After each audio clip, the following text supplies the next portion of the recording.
Sammy has decided to go on a spiritual retreat.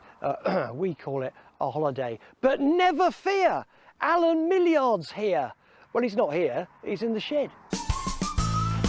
Now, Alan, as you know, is the kind of guy who thinks a parts catalogue is ideal bedtime reading. So it's not surprising that when he's in the shed, he lays everything out precisely and neatly before he gets going.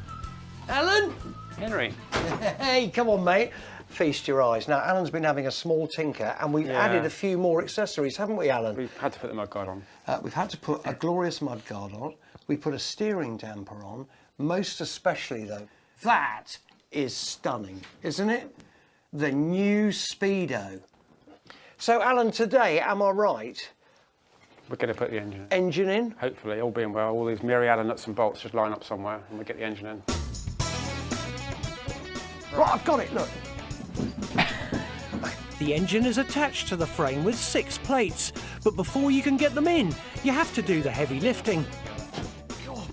That's it, right. I've got this bit. Let me come around the front now. Yeah, come around the front, Alan. Don't move. Alan, come around the front. Right, lower it in. That's it. Right, that's basically in. Is that it? Yeah, that should sit there now. I need a week off. I need to join Sam in the sauna down the Francais. And talking of Le Francais, Sam's just updated me on his holiday so far. You would think that he would be on a beach somewhere or in a retreat. No, he's been in a barn and he's found that.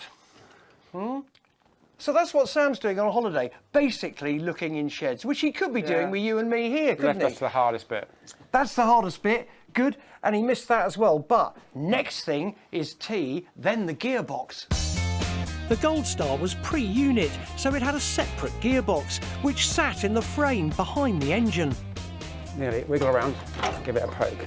Obviously, the gearbox is much lighter than the engine, but fixing it into the frame is more fiddly than playing a Stradivarius. This one is going to be the tricky one, because you've got to line it all up. There we go. There we go, Alan, we're in. That's it. We've got all the main components bolted in now. Right. It's just a case of going around and putting the nuts on the washers. Hey, I have to tell you, Alan, now look, straight away, this thing is taking shape, isn't it? It's turning into a motorcycle now, isn't It it? is, isn't it? Yeah. It is amazing how it's all about pre-production, really. All the specialists have come together to create and restore all the lovely things like your Speedo, etc. But, man, we are getting there, Alan. Even without, what was that bloke called? I can't remember now. Sam. He was around a little while, wasn't he? He's back next week, though, isn't he, I think? He's a hippie. Yeah. Sam. He drinks that funny tea. Love Fluff. Was that his name? I think so. In a final spurt, on goes the Mag Dyno. Our gorgeous TT carburettor. Nice. And our gloriously refurbished headlight. The only unexpected glitch is that in time-honoured fashion, our classic British bike has already christened the workshop. What's that? There's an oil leak. Where the hell's that come from, then?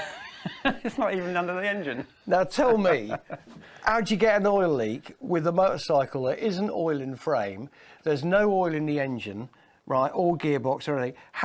I mean, what? It must have run out of the frame when we used the pressure washer to clean it. But this is a minor niggle in an otherwise very successful day. By the end of play, all the major mechanical components are in, and very soon we'll have a complete bike. What a result today. Well done, Alan. Thank you. You've gone exceptionally well there, dear boy. Hey, look, there's tons more to do, obviously, but next time, Mung Bean Sam will be back.